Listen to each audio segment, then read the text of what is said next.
بسم اللہ الرحمن الرحیم الحمدللہ الذی جعلنا من المتمسکین بولایت امیر المومنین من مات علی حب آل محمد مات شہیدا۔ السلام علیکم یا علی علیہ السلام عدد۔ آج کے دن کی ایک افسوسناک خبر ذاکر شہزادی رقیہ سلام اللہ علیہا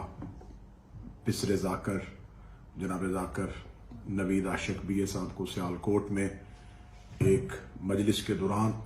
ایک ملاؤن کی جانب سے فائرنگ کر کے شہید کر دیا گیا۔ یقیناً یہ پوری قوم کے لیے ایک بہت افسوسناک خبر ہے، اور میں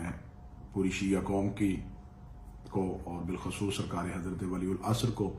ایک ذاکر جناب سیدہ کی شہادت پر ہدیہ تعزیت پیش کرتا ہوں۔ لیکن سوال یہ ہے کہ اس شہادت کے محرکات اور وجوہات کیا ہیں؟ جناب ذاکر نوید عاشق بی اے نے ایک مجلس میں جناب سیدہ صلوات اللہ علیہا کی حق کو پڑھتے ہوئے اور ان کے قاتل کی مذمت میں کچھ اشعار جو شہید محسن نقوی صاحب کے قلم سے لکھے ہوئے تھے وہ پڑھے، جبکہ ان اشعار میں کسی کو مخاطب نہیں کیا گیا تھا، کسی کا نام نہیں لیا گیا تھا۔ ایک تاریخی حقائق جسے شہید محسن نقوی نے اپنے اشعار میں بیان کیا تھا، جناب سیدہ کے دروازے پہ آگ کا لگنا، ان کو اشعار کی صورت میں بیان کیا گیا تھا۔ اس پر ایک ایف آئی آر کا اندراج کیا گیا۔ شہید نے اس مقدمے کی مکمل پیروی کی، انہیں عدالت سے ضمانت ملی، لیکن ان کے خلاف یہ جتنی بھی نفرت انگیز مہم شروع ہوئی، اگر ہم دیکھیں کہ اس ایک بہت لمبے عرصے کے بعد ایسے واقعات رونما کیوں ہوئے، تو ان تمام واقعات کا پس منظر پہ اگر ہم جائیں تو جڑ میں ایک ہی واقعہ ملتا ہے کہ جب ایک ملاؤن کی طرف سے جناب سیدہ کے خلاف حرزہ سرائی کی گئی اور شہزادی کے عمل کو معاذ اللہ مبنی بر خطا کہا گیا، تو اس ایک واقعے کے بعد، اس کی ایک تقریر کے بعد ملک پاکستان میں علماء اہل سنت اور علماء تشیع نے بھرپور اور مدلل انداز میں اس کا جواب دیا۔ اس کے خلاف ایف آئی آر کا اندراج کیا گیا، اسے گرفتار کیا گیا، لیکن کمزور مقدمہ ہونے کی بنیاد پہ اسے عدالت سے ضمانت پر رہا کر دیا گیا۔ جب اسے عدالت سے ضمانت پر رہا کر دیا گیا تو اس کے بعد اس نے اپنے ہی ادارے کے اندر بیٹھ کے اپنے ہی چینل پہ مذہب تشیع کے خلاف زہر اگلنا شروع کیا، ایک نفرت انگیز مہم کا آغاز کیا۔ شیعہ ذاکرین اور خطبہ کے علماء کے نام لے لے کر عوام کو ان کے قتل پر اکسایا گیا۔ یہ تمام شواہد جو ہیں وہ آج بھی سوشل میڈیا پر موجود ہیں۔ ان تمام شہداء کے خون کا حساب ابھی باقی ہے، اور انہی میں سے ایک نام کا اضافہ آج ہو گیا۔ اب دوران مجلس جب اس ملاؤن کو گرفتار کیا گیا تو اب سیکورٹی اداروں کا حق بنتا ہے کہ دیکھا جائے کہ اس کو فکری طور پر اس عمل کے لیے کس نے مجبور کیا، ذہنی طور پر اس عمل کے لیے کس نے مجبور کیا۔ ہم آج تک 1400 سال سے یہ مطالبہ کر رہے ہیں کہ عبد الرحمن ابن ملجم ملعون جو مولا امیر المومنین کو مسجد کوفہ میں شہید کرنے کے لیے آیا تھا، وہ ایک کرائے کا قاتل تھا، اس کے پیچھے سازش کرنے والے افراد اور تھے۔ آج بھی یہ افراد جو آتے ہیں یہ کرائے کے قاتل ہیں۔ ان کرائے کے قاتلوں کے پیچھے وہ کون سی فکر کار فرما ہے، وہ کون سی سوچیں کار فرما ہے۔ ابھی ہم اسی ویڈیو میں اس کلپ کو بھی آپ کو دکھائیں گے کہ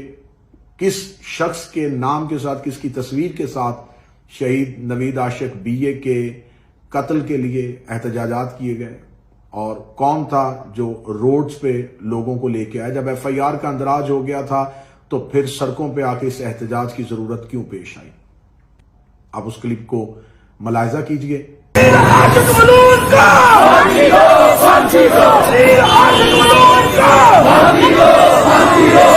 گستاخ رسول کی ایک سزا ستن سے جدا، ستن سے جدا۔ سوال یہ ہے کہ یہ کون سے افراد تھے جو عوام کے دلوں میں یہ زہر ڈالتے رہے؟ قاتل کی جو تصویر منظر عام پہ آئی ہے وہ نو عمر ایک نوجوان ہے۔ اب اس کی اس ذہن کو تیار کرنے میں کون تھا؟ یقیناً یہ وہی شخص ہے جو آج بھی لاہور کے ایک ادارے میں بیٹھا ہے جس کا نام اشرف آصف جلالی ہے، جو نام لے لے کے شیعہ ذاکرین اور خطبہ کے خلاف ایک نفرت انگیز مہم لانچ کر رہا ہے۔ اب ہوگا کیا؟ اب بحیثیت قوم احتجاج تو ہم کر نہیں سکتے، بحیثیت قوم اظہار تعزیت کیا جائے گا، افسوس کیا جائے گا، آنے والی مجالس میں شہید کے نام کے ساتھ روحانی شرکت لکھا جائے گا، اور انصاف لینے کے لیے جب عدالت کے دروازے پہ جایا جائے گا تو ایک لمبی تاریخیں اور قاتل کے جانب سے اس کے حامیوں کا ہجوم، قاتل کے گلے میں پھولوں کے ہار اور لبیک کے نعرے اور عاشق رسول کے نعرے، اور اس کو ہیرو بنا دیا جائے گا۔ اور یہاں پر اس بات پہ آج بھی ہم حیران اور پریشان ہیں کہ یہاں پر اگر کوئی شخص اپنی بارات لے کے کسی جگہ پہ اترتا ہے تو وہ باراتی پیدل چلتے ہوئے ایک طویل سفر کرتے ہیں تو انہیں کسی روٹ اور پرمٹ کی ضرورت نہیں ہوتی، لیکن خاموش عزادار سڑک کے کنارے پہ حسین ابن علی کے حق میں نکلتے ہیں تو ان پہ ایف آئی آر ہو جاتی ہے، ماتم حسین کرتے ہیں تو ایف آئی آر ہو جاتی ہے، اگر اپنے گھر کی چار دیواری کے اندر مظلوم کی شہادت پڑھی جاتی ہے تو وہ ایف آئی آر ہو جاتی ہے، ذاکرین اور خطبہ تاریخی حقائق بیان کرتے ہیں تو ان پہ ایف آئی آر ہو جاتی ہے، اگر وہ عدالتوں میں سامنا کرنے کے لیے آئیں تو عدالتوں میں سامنا کرنے والوں کا یہ حال ہوتا ہے، اگر مجبوراً مساورت کے لیے جلا وطنی اختیار کرنی پڑے تو پھر اس پہ قوم کی طرف سے سوال اٹھائے جاتے ہیں۔ یقیناً یہ عدم تحفظ میری قوم میں پایا جاتا تھا، پایا جاتا ہے اور پایا جاتا رہے گا، جب تک کہ یہ قوم بیدار نہیں ہوگی، جب تک یہ قوم جاگے گی نہیں، جب تک اس قوم میں مختار ویلا جذبہ پیدا نہیں ہوگا۔ خداوند متعال شہید نوید عاشق BA کے قاتلوں کو کیفر کردار تک پہنچائے، ان کے لواحقین، پسماندگان، فرزندان اور ان کی بیٹیوں، ان کے لواحقین خانوادہ کو صبر جمیل عطا فرمائے۔ میرا مالک واسطہ محمد و آل محمد کا ملک پاکستان میں تشیع کا تحفظ فرمائے، اور سب سے بڑی دعا کہ منتقم اللہ منتقم خون حسین وارث زماں کے ظہور میں تعجیل فرمائے، تاکہ مظلوموں کے اوپر ہوئے ظلم پہ انصاف ہو سکے اور دنیا عدل اور انصاف سے بھر جائے۔ اللہم اجل ولیک الفرج۔